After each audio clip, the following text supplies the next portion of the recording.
Merci pour vos prières, merci pour votre soutien, merci à tous ceux qui ont prié pour nous pendant notre déplacement.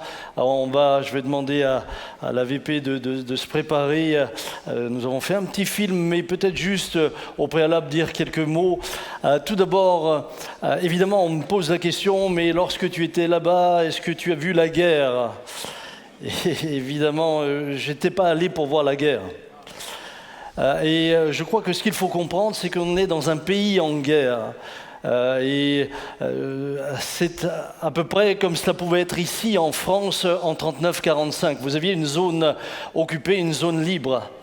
Vous aviez un front et puis vous aviez toute une partie du pays qui vivait plus ou moins en paix.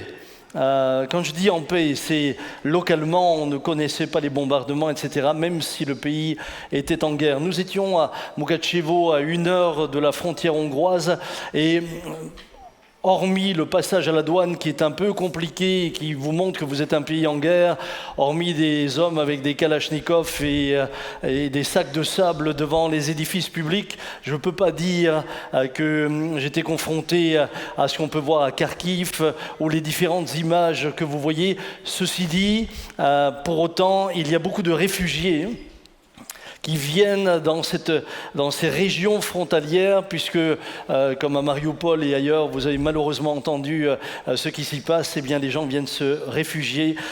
Et donc je bénis Dieu, parce que nous avons rencontré de merveilleux hommes de Dieu.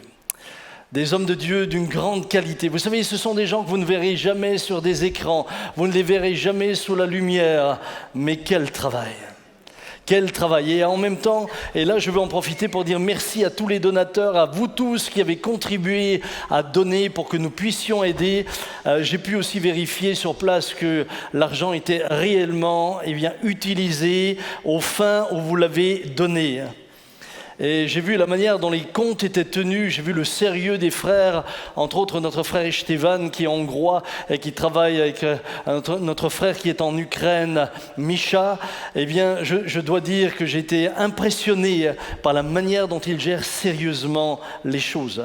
Nous avons pu enfin maintenant, après de nombreuses démarches bancaires, nous avons réussi à envoyer des fonds sur Kiev au pasteur Chris. Et évidemment, là, les choses commencent à se faire et je pense que nous allons pouvoir aussi soutenir la région de Kharkiv elle-même, où je suis maintenant en contact avec un pasteur. Je bénis Dieu parce que cela permet de voir que le corps de Christ est grand. Et puis j'ai eu l'occasion évidemment de traverser différents pays. J'étais accompagné de Jonathan, d'un frère également, Gabriel, de l'église roumaine de Paris, qui est une église en collaboration avec nous. Alors je vous propose juste de regarder pendant quelques minutes le film, si on peut éteindre, ça dure pas longtemps. Et puis ensuite on en viendra à la parole de Dieu. Si on peut éteindre la salle, merci. Et si en haut la régie peut nous l'envoyer. On peut éteindre l'estrade, merci.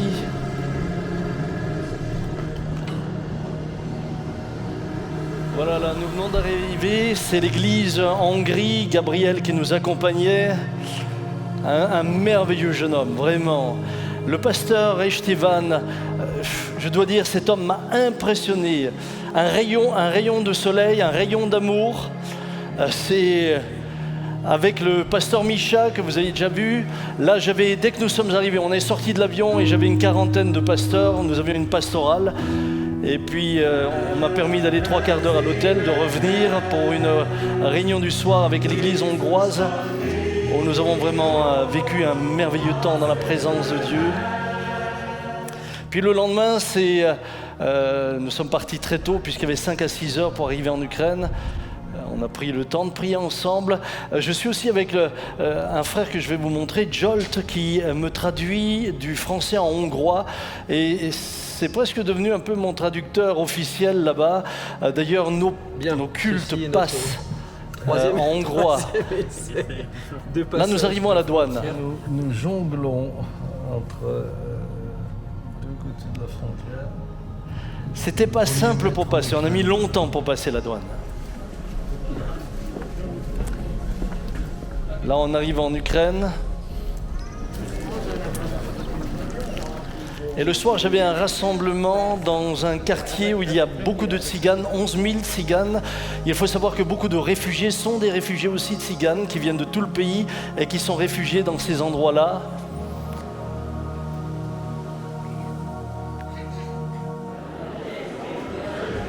Et vous avez là, dans un quartier extrêmement pauvre, cette église qui m'a, je dois dire, elle m'a bouleversé, j'ai été touché. Le frère Micha est le pasteur de cette église.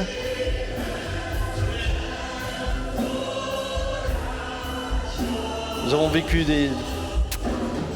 toujours difficile d'expliquer ce qu'on vit. Mais ça, c'est dans un pays en guerre. Là, je suis avec Estevan et Micha, le pasteur Micha, c'est le pasteur du milieu qui est le pasteur ukrainien. Le pasteur Estevan est le pasteur qui gère tout ce qu'on envoie. Regardez, même le pasteur Richard. Même le pasteur, moque-toi de moi. Bon, j'avais un moqueur avec moi, attitré.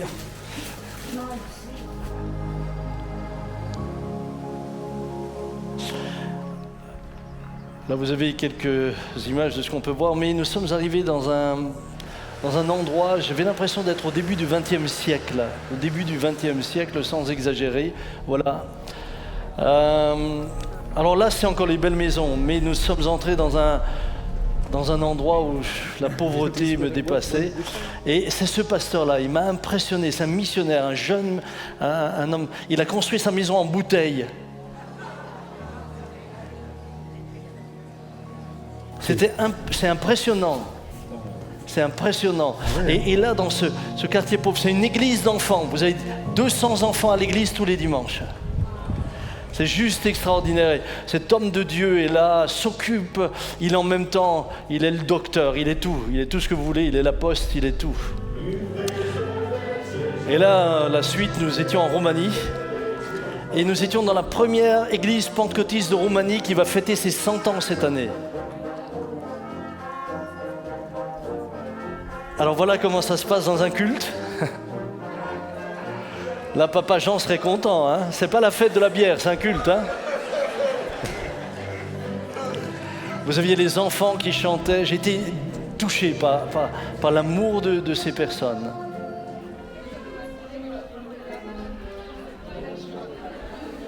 Notre voyage était intense. Le même soir, je prêchais dans une autre église roumaine et là, changement de style.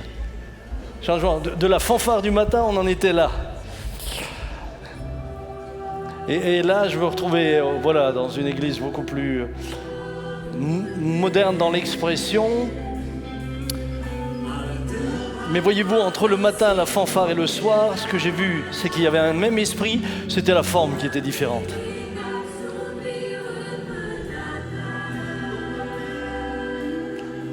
Et puis, il a fallu revenir.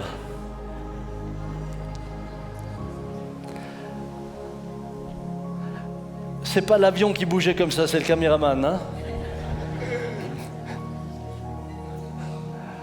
On avait un reporter avec nous. Et voilà Jonathan, que vous reconnaissez. C'était le reporter Jonathan qui était avec moi. Nous bénissons Dieu vraiment pour ce que nous avons vécu.